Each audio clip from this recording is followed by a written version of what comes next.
Aman Benson. Le journal des stratèges. Boris Kalt.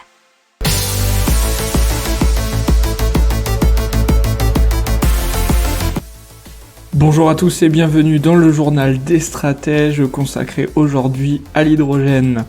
On va vous parler d'Alstom qui vend des trains au Royaume-Uni, alors des trains à hydrogène bien sûr, du camion à hydrogène au Dakar 2022, de Punch qui convertit des boîtes de vitesse à l'hydrogène, d'une alliance Total Energy et Daimler Truck, également d'une alliance mais là de grande envergure dans des entreprises européennes pour l'hydrogène vert, et ensuite des générateurs d'électricité d'EODEV. Vous écoutez le journal des stratèges numéro 163 et ça commence maintenant.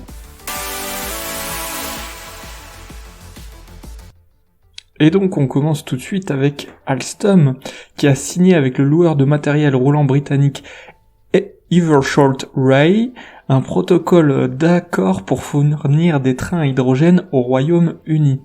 Alors Alstom, ils devront concevoir, fabriquer et mettre en service ainsi qu'entretenir un parc de 10 trains à hydrogène à partir de la plateforme Aventra, qui est une gamme de matériel populaire héritée du catalogue de Bombardier Transport que le groupe a racheté en janvier. Les contrats définitifs du parc de trains devront être signés début 2022, c'est ce qu'a dit Alstom dans un communiqué, c'est ce que nous relate Capital.fr. Alors ces trains mélangent de l'hydrogène embarqué à bord et de l'oxygène présent dans l'air ambiant grâce à une pile combustible qui produit l'électricité nécessaire à la traction de la rame.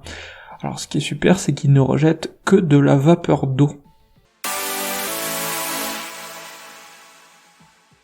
Et pour les amateurs de course, on parle tout de suite du Paris-Dakar de 2022 avec un camion hydrogène de Gossin. Et c'est pour eux l'opportunité de faire la promotion de leur future gamme de camions hydrogène et électriques qui vont arriver très bientôt en 2022. Alors le camion qui s'appelle H2 Racing Truck a été dessiné par le prestigieux studio Pininfarina. Alors c'est AutoPlus qui nous relate toute cette affaire, et le véhicule abrite des piles à combustible de 380 kW, ça fait 510 chevaux, alimentés par 80 kg d'hydrogène. L'électricité produite anime deux moteurs de 300 kW chacun, 402 chevaux, suffisant pour atteindre la vitesse maximale autorisée de 140 km/h. Alors l'autonomie est de 250 km en conditions de course et la recharge ne prend pas beaucoup de temps puisqu'elle prend seulement 20 minutes.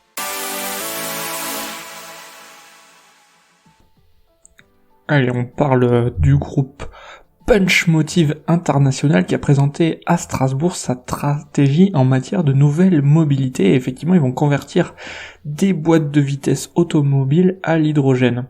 Et cela pour éviter de perdre leur outil de production, leur savoir-faire. Le groupe a déjà investi en 2020 47 millions d'euros pour produire des boîtes de vitesse pour véhicules hybrides. Alors cette stratégie reste cependant dite de court terme pour l'équipementier qui voit en l'hybride une technologie de transition.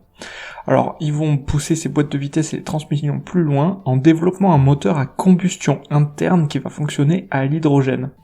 Plusieurs avantages sont mis en avant, sur le plan environnemental bien évidemment, puisque ça sera alimenté en hydrogène renouvelable, et ce moteur n'émet pas de CO2 ni d'oxyde d'azote. Son champ d'utilisation se veut aussi large que celui des batteries électriques et de la pile à combustible hydrogène qui pâtissent de leur poids et d'une autonomie plus limitée. Alors la mise en production est envisagée assez vite, puisque ça serait la mi-2024. Mais pour l'heure, la technologie est destinée aux poids lourds et aux bateaux, mais pas encore aux véhicules particuliers.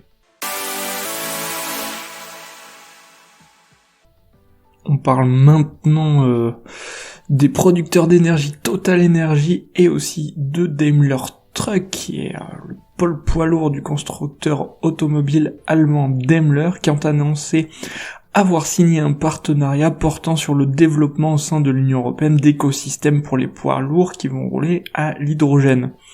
Alors cette collaboration dont les conditions financières n'ont pas été divulguées, nous disent les Échos, couvre entre autres l'approvisionnement en hydrogène et la logistique, la distribution d'hydrogène au sein de stations-service, le développement de camions à hydrogène et la constitution d'une base de clients, ce qui a été dit dans un communiqué commun des deux groupes. On continue avec Ideal, l'alliance de 30 entreprises européennes dans l'hydrogène vert. Alors, l'objectif, c'est d'atteindre un coût similaire à celui de l'hydrogène produit à partir des énergies fossiles, qui représentent 95% de la production aujourd'hui. Le but, c'est de massifier la production d'hydrogène vert et de produire à partir d'une électricité renouvelable, et cela pour un coût qui serait au final de 1,5 € le kilo. Son coût est aujourd'hui entre 5 et 10 €, soit environ 4 fois plus que l'hydrogène gris, produit à partir donc des énergies fossiles. Alors dans cette alliance, vous avez par exemple les entreprises Care, Vinci Construction, Hydrogène de France, Naturgy, la Banque Européenne d'Investissement et Énergie Web, nous relate Novetic. L'objectif, c'est de fournir avant la fin de la décennie 3,6 millions de tonnes d'hydrogène vert par an aux utilisateurs des secteurs de l'énergie, de l'industrie et de la mobilité. L'hydrogène propre, c'est, on pourrait dire, très trendy pour l'instant, puisque la Commission européenne a estimé l'année dernière qu'il pourrait répondre à 24% de la demande énergétique mondiale d'ici à 2050.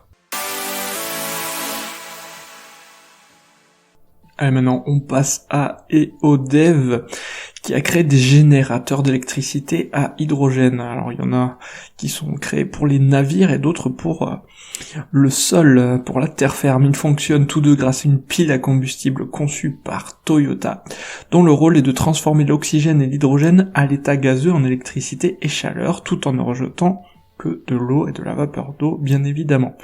Ils sont super silencieux, n'émettent ni particules fines ou autres oxydes d'azote, contrairement, bien sûr, aux générateurs diesel, nous dit Les Échos, plus particulièrement Planète Les Échos.